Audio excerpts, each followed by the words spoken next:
واش اللاعب حكيم زياش مازال عنده مكان داخل المنتخب المغربي؟ حكيم زياش لاعب كبير، لاعب كان معروض على انه يمثل المنتخب الهولندي الا انه رفض وتشبث بانه يمثل المنتخب المغربي اللي كيعتبر هو اختيار الام. فاللاعب حكيم زياش مؤخرا يعني مجموعه من التصريحات كتقول بان اللاعب حكيم زياش لم يعد صالح للمنتخب المغربي، وكيخص المدرب انه يزول العاطفه ويبعد حكيم زياش على المنتخب المغربي. واش بالفعل حكيم زياش عيب على المنتخب المغربي، او ان له دور كبير داخل المنتخب المغربي وغادي ينفعنا في قادم المنافسات وللاهم كاس افريقيا 2025؟ فهذا السؤال المطروح، واش لاعب حكيم زياش مازال صالح انه يلعب في المنتخب المغربي، او حان الوقت باش انه يمشي بحاله ويخلي بلاصه اخرى شخص اخر، لاعب اخر اللي ياخذ مكانه في المنتخب المغربي؟ صراحه يعني وبكل اختصار، فاللاعب حكيم زياش لبنه اساسيه داخل صفوف المنتخب المغربي.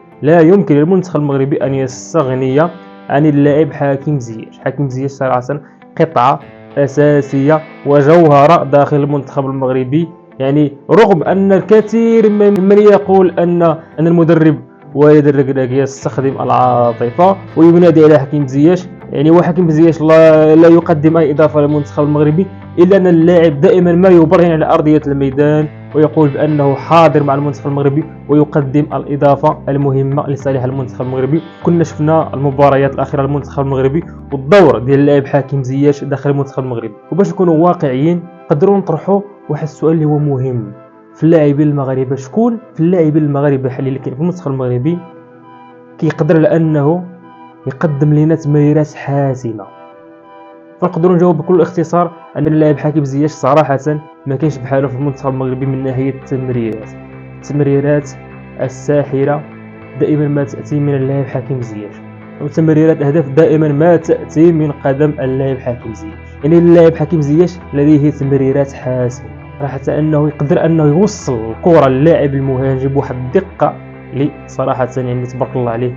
لاعب كيمتلك هذه المؤهلات وهذه المهارات، فغادي نحتاجوه في المنتخب المغربي في قادم المنافسات، وابرز هذه المنافسات كاس افريقيا 2025 التي تنظم في المغرب ان شاء الله. فحكيم زياش دور ديالو مهم وجد مهم داخل المنتخب المغربي، وكل من يقول عكس هذا فهو صراحه لا يعي ولا يعرف اي شيء عن الكره المغربيه عن المنتخب المغربي.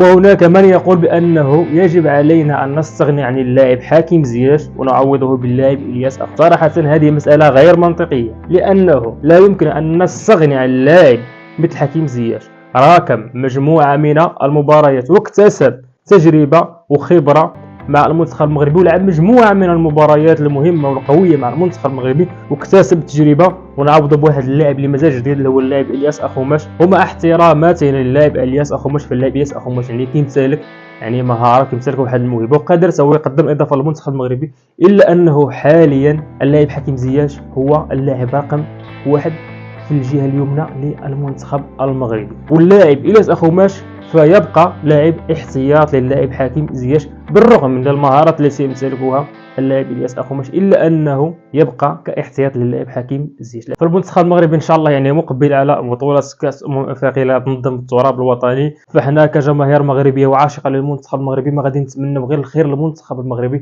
فبالتوفيق للمنتخب المغربي وبالتوفيق للكره الوطنيه.